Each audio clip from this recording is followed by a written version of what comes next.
안녕하세요. 달려라 경기 김혜진입니다. 매주 목요일 하나손해보험 최주필 전문위원과 함께하는 시간이죠. 교통사고가 나면 일단 이 사고를 낸 가해자나 또 사고를 당한 피해자 모두에게 손해가 발생합니다. 크고 작은 물적 책임과 또 인적 책임까지 따르게 되는 경우가 많은데요. 오늘은 이 사고가 났을 때 차주의 배상 책임에 대해서 좀 자세히 알아보는 시간을 마련했습니다. 하나손해보험의 최주필 전문위원과 함께하겠습니다. 안녕하세요. 안녕하세요. 네, 위원님. 이 교통사고가 나면 가해 차량 차주는 피해자에게 당연히 이 배상을 해줘야 하는 책임이 있는데요. 이때 자동차 보험에 가입했다면 보험 처리를 하게 되죠. 그런데 이게 가입했다고 해서 모두 다 보상이 되는 건 아니라고 합니다. 왜 그런 거죠?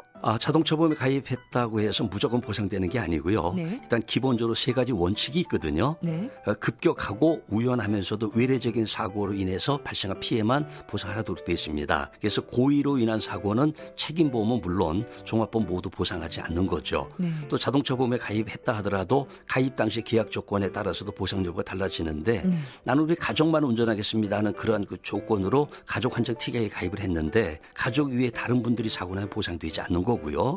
그다음에 뭐 26세 이상 된 사람만 운전하기로 조건으로 26세 연령 한정 특약에 가입을 했는데 그 미만 되신 분 운행하다 사고 나도 보상받을 수 없습니다. 그렇군요. 그래서 피해자에게 보상해 줘야 될 책임을 배상 책임 이렇게 표현하는데요. 일정한 요건이 갖추어져야 됩니다. 즉 피보험자에게 법률상의 배상 책임이 있는지 그 여부에 따라 달라지게 되는데 법률상 배상 책임이 없다면 보험회사도 보험료 지급에 대한 의무가 없어지는 거죠.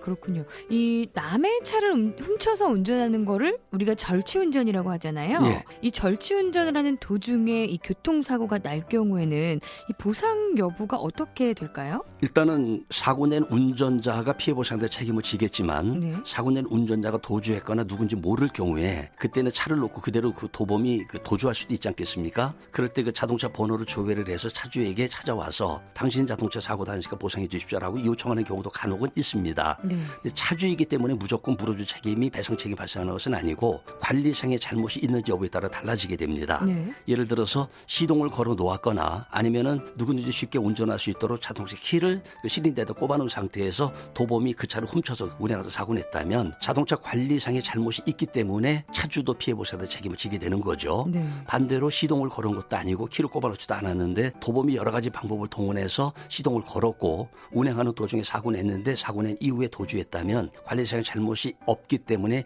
피해 보상의 책임 발생하지 않는 거죠. 그렇군요.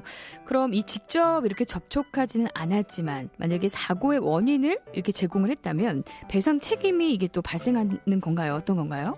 제가 정상적으로 진행하는데 반대 방향에서 오는 차가 중앙선을 넘어서 내 앞으로 옵니다. 네. 일단 긴급사태 아니겠습니까? 그래서 급차를 변경하면서 2차로로 진입하는 과정에서 2차로로 진행하던 자동차가 추돌할 수도 있는데 반대 방향에서 오던 차가 중앙선 넘지 않았다면 1차로에서 2차로로 차로를 변경이 될 이유가 없는 거 아니겠습니까? 그렇죠. 직접 접촉하지는 않았지만 어떤 원인에 의해서 교통사고 났다면 비접촉 원인 제공에 해당이 돼서 피해 보상에 대한 책임이 발생할 수도 있습니다. 네. 한 가지 예를 더 들어보면은 자전거를 타고 가는 사람이 골목길에서 과속으로 주행하는 차를 보고 깜짝 놀라서 피하려고 넘어져서 다쳤다면은 자동차 측에 과실이 있기 때문에 보험회사에도 보상을 하게 되는 거죠. 네, 그렇군요. 이 교통사고가 발생하긴 했지만 운전자에게 이 과실이 없을 경우에는 이때는 어떻게 되는 건가요? 고속도로를 100km, 110km 정도 속도로 달리는데 만약에 무단횡단으로 보행자를 발견했습니다. 네.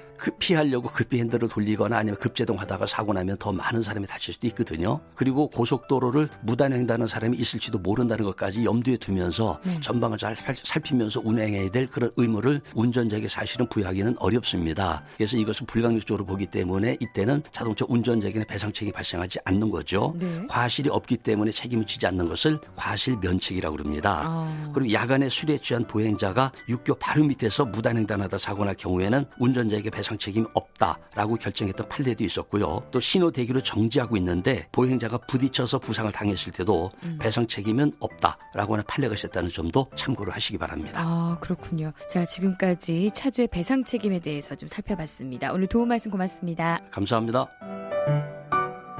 새로운 경기와 함께하는 달려라 경기. 지금까지 진행의 김혜진이었습니다. 고맙습니다.